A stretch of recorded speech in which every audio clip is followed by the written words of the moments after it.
This is Luke chapter number 18. We will look into this situation and see how Jesus and a blind man worked together. So it's verse number 35, and it says, "And it came to pass that as he was coming nigh unto Jericho, a certain blind man sat by the way side begging. And hearing the multitude pass by, he asked what it meant. And they told him that Jesus of Nazareth passeth by. And he cried, saying, Jesus, thou son of David, have mercy on me.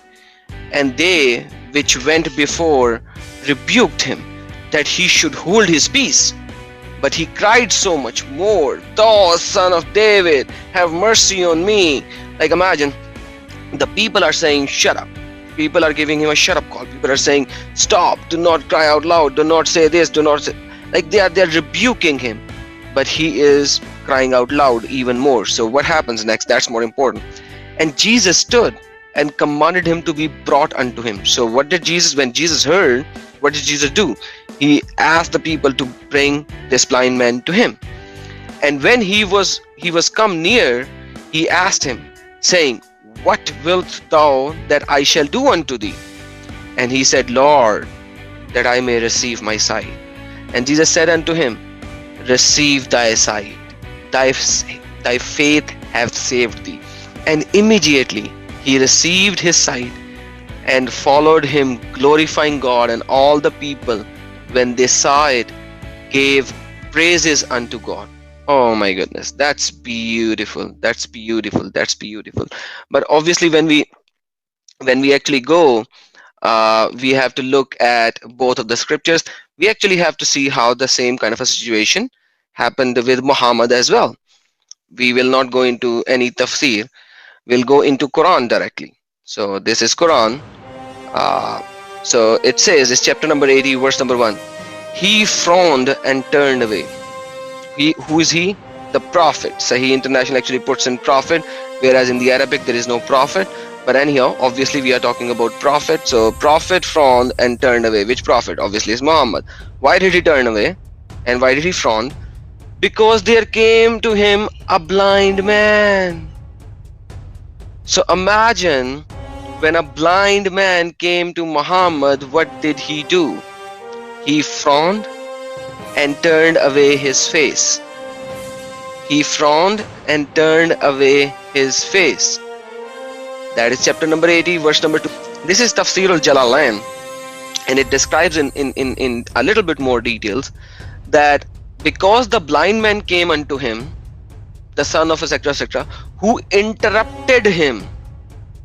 So the blind man did what? Interrupted him. So these tafsir writers has to make it sound good. So interrupted him while he was busy with the nobles of Quraysh. Oh my goodness. Muhammad was busy with the nobles of Quraysh, and that is why Muhammad frowned and turned away. So imagine that this prophet of yours was busy talking to noble people of Quraysh, but then a blind man came to him.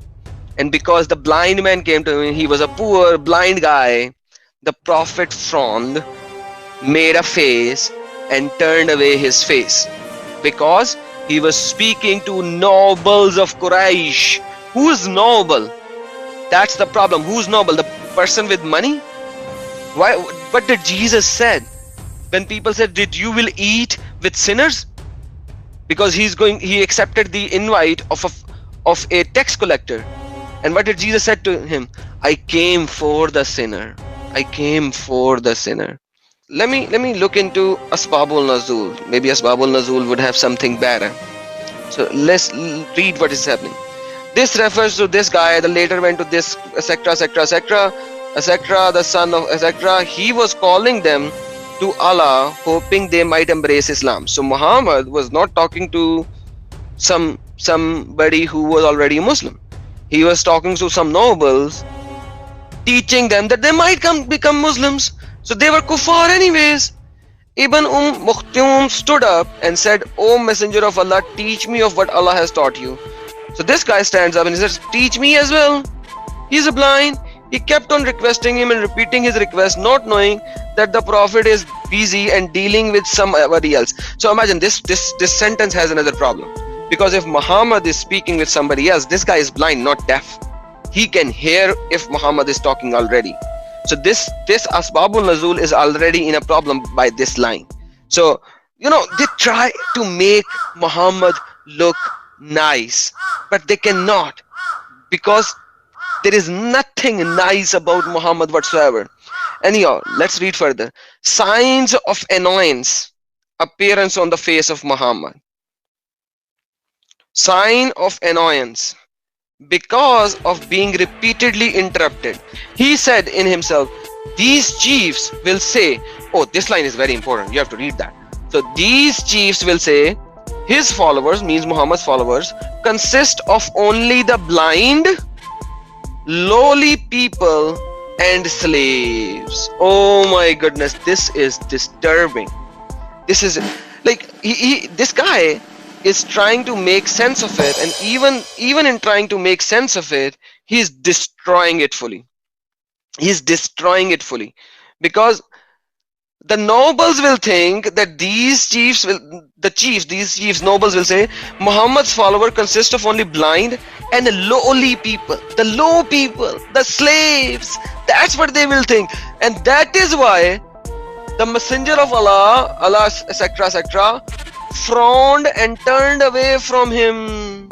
Oh my goodness, because Muhammad was afraid of the people, the rich people of Quraishi, what they will think about Muhammad. Imagine that. Imagine that. This is your prophet. Is this the one you follow? Is this the one you follow?